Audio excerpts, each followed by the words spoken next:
Good morning po sa inyong lahat, mga kapatid. Ako po uli si JDB, ang inyong abang lingkod. Pag-usapan natin ngayon, ito hong Duterte Youth. Yan. So, kansilado na po ang kanilang registration. Okay? So, nakakatawa itsura ni Ronald Cardema. Duterte Youth yan pero tignan nyo naman yung mga nila, members. Yung mga dinodoktrinahan nila. Diba? Duterte Youth yan nasan dyan ang mga kabataan? Ilang piraso? 5. Ito mukhang kadete pa to mukhang nagsi-C80 pa. Diba? Kalokohan ng mga to Itong Peking Youth Party List. Yan, sabi rito, COMELEC cancels Duterte Youth Party List registration noong June 18, 2025. The good job.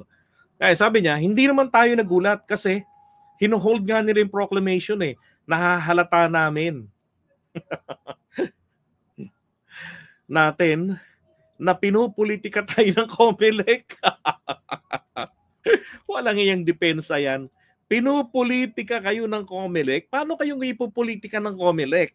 Tingnan nyo kapag nagalit si PBBM kay George Garcia, wala pong kapangyarihan si PBBM sibakin sa pwesto si George Garcia.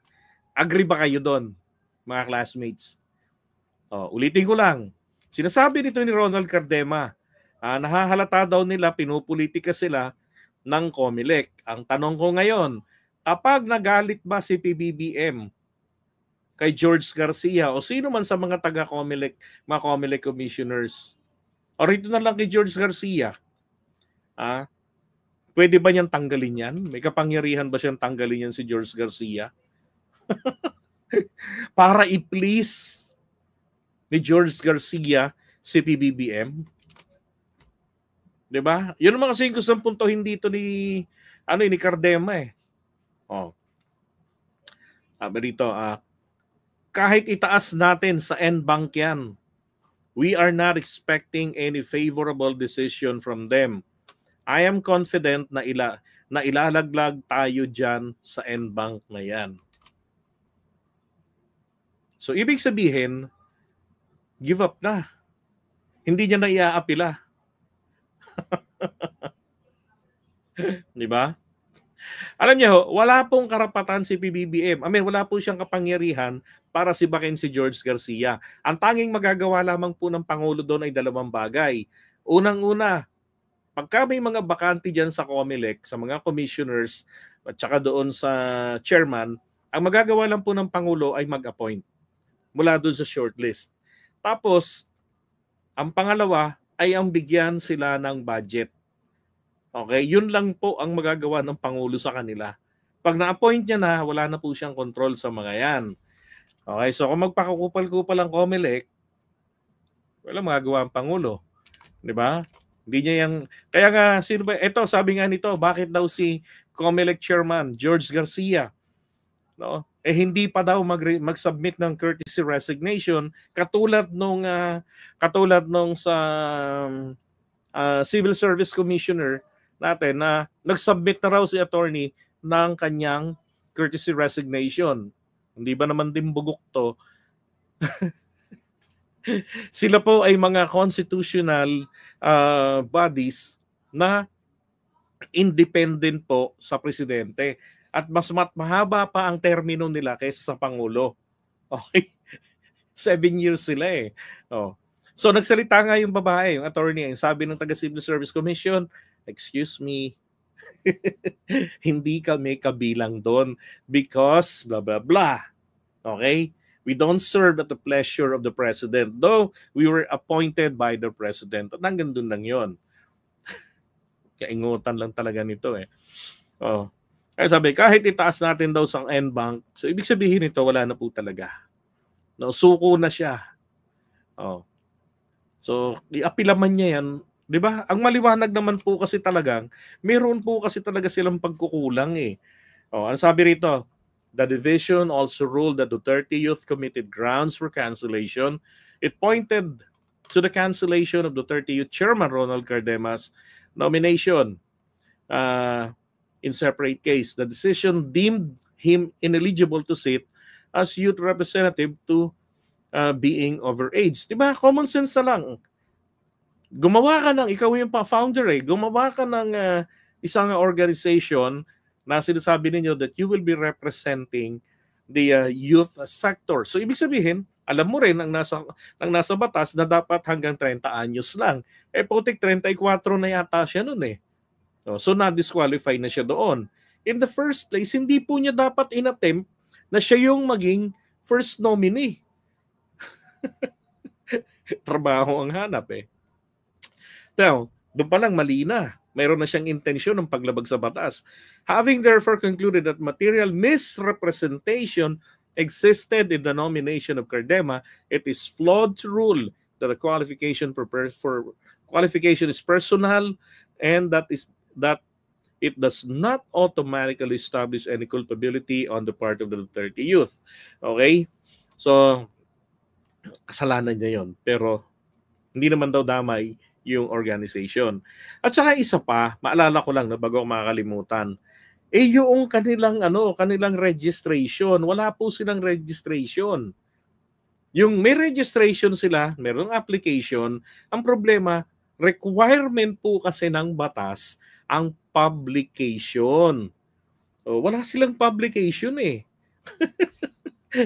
Diba, since 2019 issue na sa kanila yan, bakit hindi nila inasikaso? Bakit hindi sila nag-comply dun sa publication? Magpa-publish ka lang naman sa Manila Bulletin, diba, sa mga broadsheet ng 2 linggo na kami ay nag-register bilang youth party list. Ba't hindi nila ginawa yun? Diba? Kung nagkaroon po ng negligence on the part of COMELEC, maybe because kayo ay malakas kay Duterte, takot sila baka maputang ina sila ni Digong, di ba? Pero hindi nangangahulugan na nagiging tama na napifix na nito yung pagkukulang nyo. Hindi po napupulfill ng isang failure ang pagkukulang. Di ba? Pero haba-haba ng panahon, 2019, 20, 21, 22, 23, 24, 25. Di ba? Kahit ng January lang, February, March, pwede pa 2 linggo mag-publication kayo Hindi ho nila ginawa. Ang ginawa pa nila itong mga to, sinagot-sagot lang yung petition laban sa kanila. Ay, engot. Ay, kung ako nasa kalagayan niya na, shit, meron pala kaming pagkukulang publication. Di ba? Papasalamatan ko yung petitioner. Tapos magpa-publication ako. Magkano lang ang babayaran doon? Hindi naman yata aabot na 10,000 ang babayaran doon. Ang yayaman naman nila. Ay, nako. Now, sabi rito, the disqualification of Mr. Cardema as a nominee cannot be viewed in isolation vis-a-vis and the cancellation of the 30 youths registration. Because the nomination was not made by Cardema singly on his own accord. Ibig sabihin, hindi naman pwedeng masabi na single ito, walang kinalaman. Diba? Unang-una, fraud na yung ginawa niya para sa sarili niya. Nagawin niyang first nominee. Tapos, siya yung founder, ngak-ngak siya ng ngak-ngak, may pagkukulang pala sila. Hindi naman rin po niya kino-comply. Wala kasing intensyong mag-comply, di ba? Ito pa, the division also acknowledged the petitioners who pointed out to the 30 youth statements on social media. Ito yung red tagging nila. Ubusin namin kayo sa lansangan. Pag nagrarally nga mga yan, di ka nga makalabas. Di mo nga sila maharap-harap Di ba? Isa lang natatandaan ko nun, pinuntahan niya yung mga nagrarally sa UP Diliman. Yun lang. Ay nako, ubusin namin kayo sa lansangan kasama ang mga NPA comrades nyo, mga rapists, kriminal at terorista ng bansa. So, eto hong ganitong hindi maingat na pananalita. Diba? Kung inyong iintindihin ito kung hindi nyo sila pinagtatawanan at mabasa nyo to, iisipin ninyo pro-violence tong mga to. And willing silang gumawa ng mga acts of terrorism.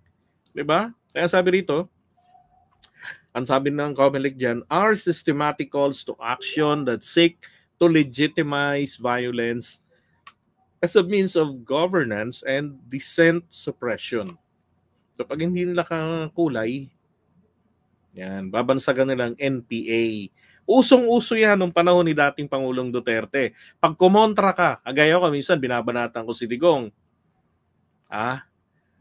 Biglang tatawag sa akin, NPE ka, NPE. NPE ka. Anong NPE? Di ba? Adik. Pinapakain mo sa pamilya mo galing sa duruga. Sabi ko, tarantado tong mga to. Samantalang yung content ko noong isang araw, puring-puri nyo ako. Ngayon, bigla na ako naging addict. Di ba? Bigla na ako naging NPE. Ay, nako. Halatang mga trolls eh. Ito, tignan nyo pa gaano pa kasalbahe ito. Sabi, Duterte Youth Chairman Cardema used the proclamation suspension to try and block the confirmation of newest COMELEC Commissioners Noli Pipo and Maria Norina Casingal. Hinarang po nila. Hinarang po nila ni Cardema. Niya lang mag-isa. Hinarang niya yung CA confirmation nito ni Noli Pipo at ni Maria Norina Casingal. Kasi ito pong dalawang to ay kabilang po sa National Board of Canvassers na nagdesisyon na suspindihin ang kanilang proclamation. Bakit? Trabaho nila yun eh. Di ba? Ano ba nangyari rito? Tingin ko naman na-confirm. Wala akong balita kung na-confirm si Pipo at saka itong si Casingal. Pero sana naman na-confirm sila. Kawawa, pangit naman ang dahil lamang dito kay Cardema. Di ba? Dapat naman po talaga suspindihin yung proclamation nila kasi nga hindi sila nagko-comply. Publication lang po. Publication. Yun ang kaso sa kanila. Tapos umuupo sila sa Kongreso. Dapat nga po, dapat dito tanggalin po sila sa roster. Diba? Ganyan ang script ng mga shit trolls na naliligaw sa page ko. Tatak na yan dati pa eh. Kaya naman ako nakokonsensya kung tawagin mga NPE, adik, yung mga dilawan noon. Kung tawagin ng ganun. Di ba? Parang sintu-sintu lang. Kaya ayoko magtawag, kahit nung supporter pa ako ni Duterte, ayoko magtawag ng ganun sa mga dilawan at mga camping. Ayoko rin kasing ganunin nila ako kahit na sino. Hindi nakakatuwa. Di ba? Parang ang babaw lang ng utak. Yeah, that's right. Di ba? Either ikaw ay NPE, adik, pag kinontra mo si Digong noon. Ngayon, excuse me.